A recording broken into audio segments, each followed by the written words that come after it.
All right. I got my hoodie on, so it must be Saturday. I must be on my way to parkour. My one indulgence that I do.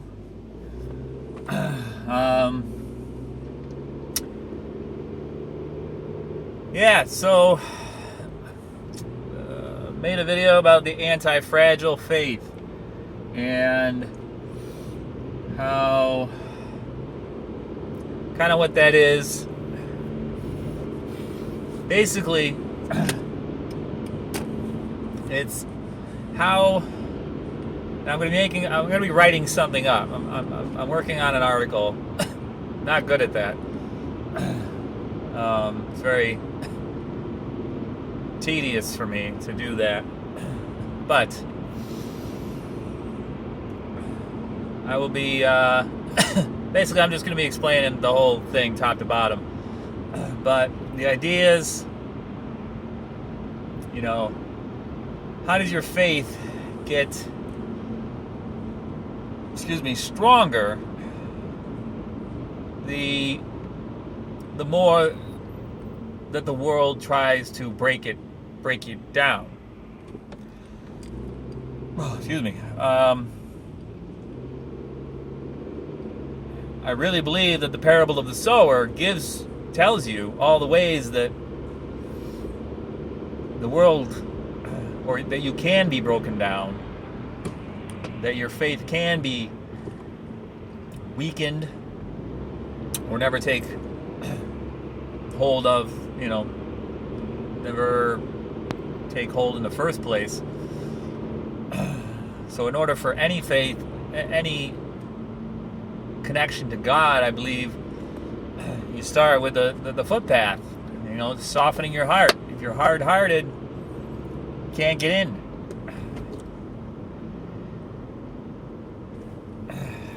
And then it's like, okay, well, how do I protect my heart? How do I, live this life? What is expected of me? What should I be doing? What's the whole point of this? So that's where you're deepening your roots. You're reading the Bible. You're praying to soften your heart, keep your heart softened, but you're also praying because that gives God an opportunity to talk to you and lead you. If you're praying right, hopefully you're praying to be led.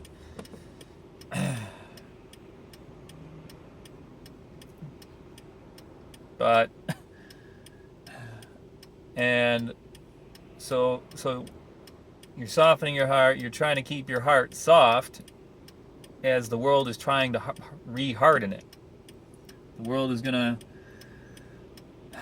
give you outcomes that you don't like and that you didn't want and you wouldn't choose for yourself. God's gonna give you these things. The world is gonna throw these things at you, and it's gonna test you. It's like, how do those tests? While enduring those tests, can you actually move closer to God? Well,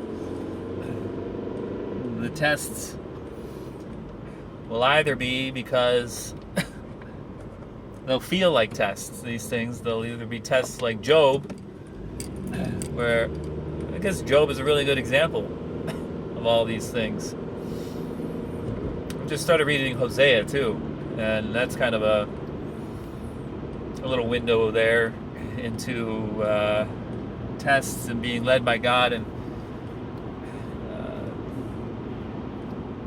there's tests where you're living against you're saying, God, I don't care about your commandments. God, I'm going to do my own thing. God, I know best. There's tests that come from just living wrong. You're kind of shooting yourself shooting your own foot, shooting yourself in the foot. Those kind of tests where you just need to learn the right way, and that's why we read the Bible. That's why you study that. But then there's the kind of tests that come from excuse me, God seeing that you need a test to learn this new thing, or to strengthen a particular, to strengthen your faith, to test how where you're really at in terms of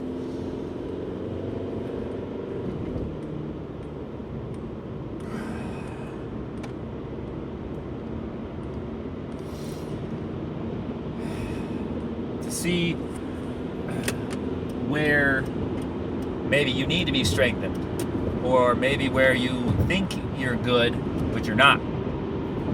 You have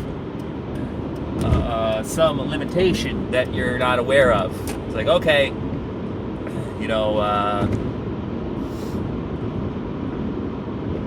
martial arts, you would see, or no, I guess maybe an easier example for me to think of right now would be music.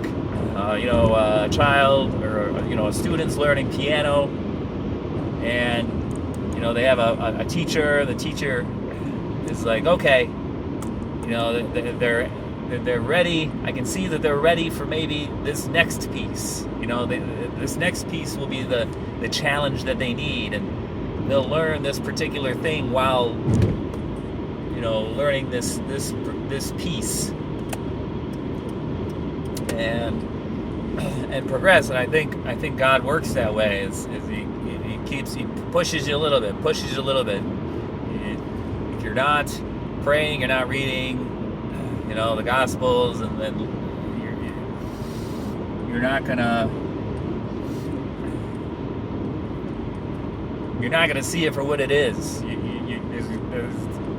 might not learn the lesson you're learning. You need to learn. If those tests cause you to start to rely on your own strategies, your own problem solving,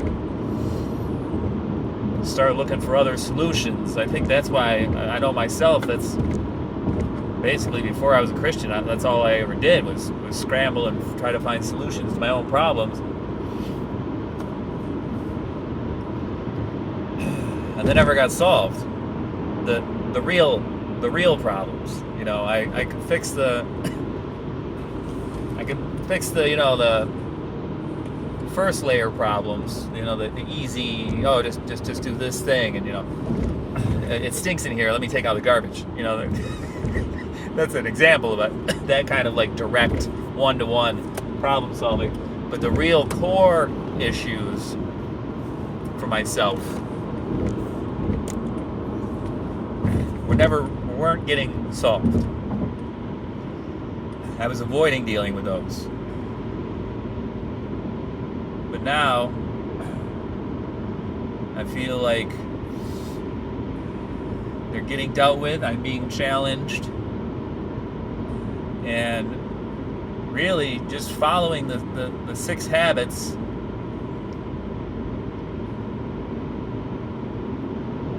I can see how this stuff is at work in my life.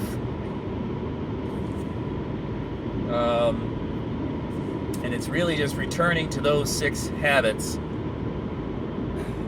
that I feel like I can't be pulled too far. I can't be pulled too far off course. They keep pulling me back in to, okay, I'm starting to drift. It comes right back. And that's what you want from a good, that's why those habits are good. They do what they're supposed to do. They do it a little bit every day. It's easy to start. So then getting back to the sower, the third soil has, the weeds and the thorns in it. And that chokes you out, which those represent the concerns of the world, the worries of the world, comfort, and pleasures, and wealth, status, all those things that can what your body wants. You know, your nervous system. You know, your reptilian brain, your social self. You know, the concerns of this life lead you astray, and the habits, the 6 habits, they work on that too. Every day I'm getting rid of something I don't need. Every day I fast for a little bit, and then periodically I do longer fasts. I don't fill up my schedule with distractions.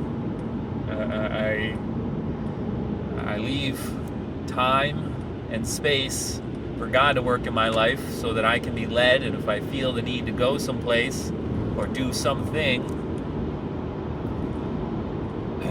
I can do it.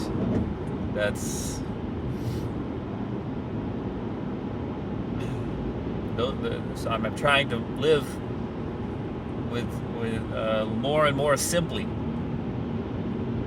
Basically, all those kinds of things add up to just living a simple life.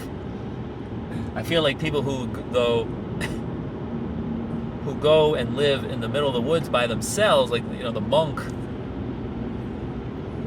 it may be good for their soul in a way. They're resisting temptation, but I feel like if you isolate yourself so much that you're away from the world, I feel like you're not loving your neighbor in that way. I feel like that's more of a selfish strategy to I'm not sure about that one, but if I'm in the middle of the woods just living for myself, I mean, is that what I'm supposed to be doing? You know, is that the Great Commission of go forth? And you know, how can I love my neighbor if I have no neighbors? So I don't think that's the answer. Excuse me. But I don't know if some people feel led to do that. I guess.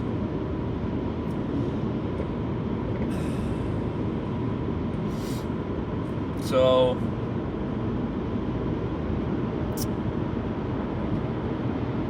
and then obviously the 6th habit. The first habit is just praying every day, so often as you can, just conversing with God.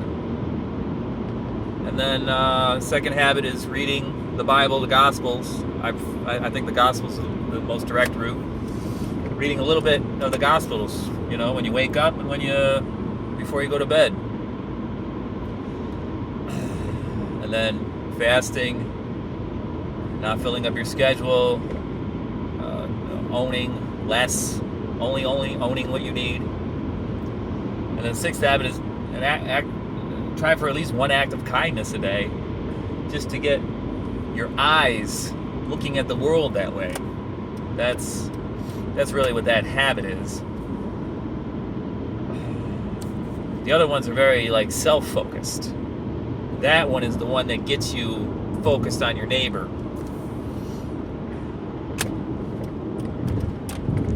So those, it's like struggles come into your life. The things about your life will come in, but if you keep doing those 6 things, then you'll keep getting pulled back to where you're supposed to be going. You know, if you're pulled and you're not reading the Bible, you're not praying, you can easily be led astray and pulled off course, and then you become this lukewarm Christian. I guess it was not the, you know, you can do all those things and still be, you know, lukewarm, I guess. But all right, God bless. I pray this finds you.